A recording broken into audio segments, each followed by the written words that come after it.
Bismillahirrahmanirrahim.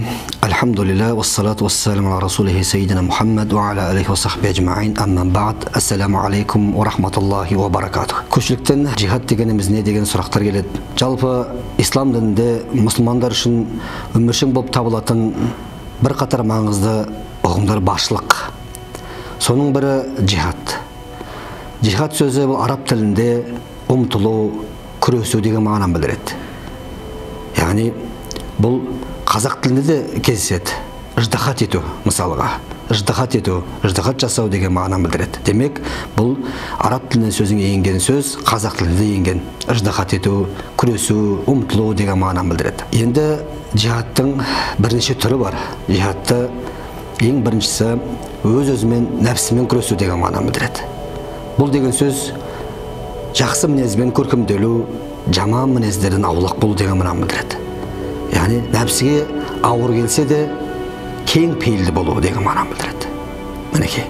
Екінші, шайтанмен күресу.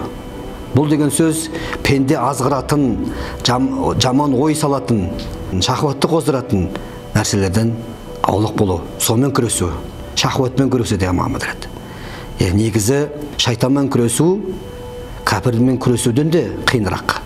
Өйткені кәпір дұшпан көрінсе көзіңізге, ал шайтан көзіңізге көрінбейді. Сіз оны көрмейсіз.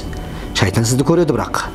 Сонымен шайтанға жол бермеу, оның басқан жерінен баспау.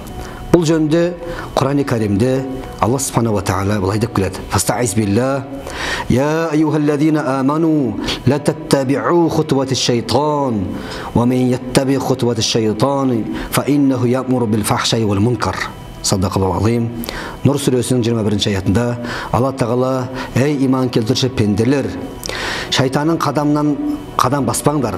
Кім шайтанның қадамына қадам басса, ол нағыз жеркенішті, бұзақылықты меңзейді, жеркенішті нәрселерге жол сілтейді. Енді үшінші, мұнафықтармен күресу, екіжүзділермен күресу деген мағынаны біледі. Бұл негізі дәлел көрсетіп тілмен күресу болып табылады. Айыптарын ашу арқылы, қатаңдық көрсету арқылы жүзеге асатын нәрсе. Яғни солардың айыптарын бетіне айтып, ауыр болса да, нәпсісіне ауыр болса да бетіне айту, бұл да күресу болып табылады.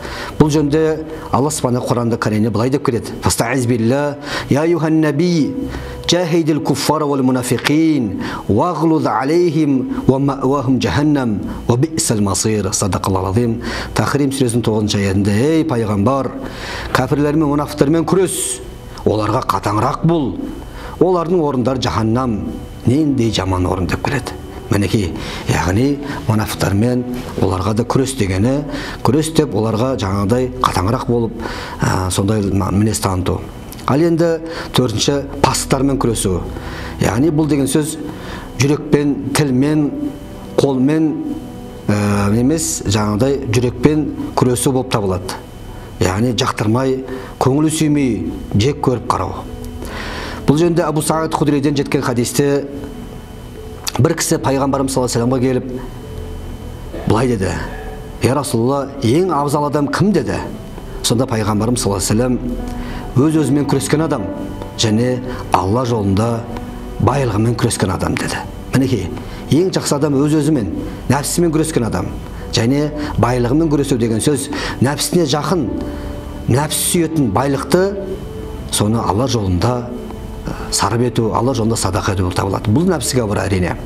Ал енді Ибн Масудтан жеткен хадисте Ибн Масуд бір күні пайғамбарымыз саллаллаху алейхи ва салламға келіп: ей Алланың елшісі, қайсы амал Алла Тағала қатты жақсы көреді деді. Сонда пайғамбарымыз саллаллаху алейхи ва саллям өз уақытында оқыған намаз, сосын қайсы деп сұрағанда ата-анасына жақсылық қылу деді. Және қайсы деп сұрағанда ол кісі пайғамбарымыз саллаллаху алейхи ва саллям Алла жолында күресу деді. Мінекей, яғни демек, өз уақытында намаз оқысаңыз, өз уақытында намаз оқуды, о да нәпсіге ауыр нәрсе. Ал енді ата-анаға жақсылық жасау, о да ауыр нәрсе. Жақсы амалдардың бірі. Ал енді Алла жолында күресу деп, Алла жолында қызмет жасау, дін жолында қызмет жасау да, бұл да күресу болып табылады.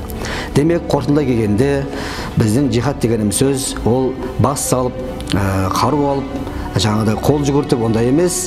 Бұл деген сөз өз өзін тежей білу, барлық нәрседе өзін ашуға бой алдырмау, шайтанның басқан қадамына баспау, бұл да нағыз жихад деген мағына білдірексе, күресу деген біздің мағынада ұғым білдіреді. Яғни күресу болып табылады. Міне жихад деген сөздің қорытындылай келгенде мағынасы осылай болып табылады. Көп рахмет, Алла разы болсын. Тыңдағандарыңызға.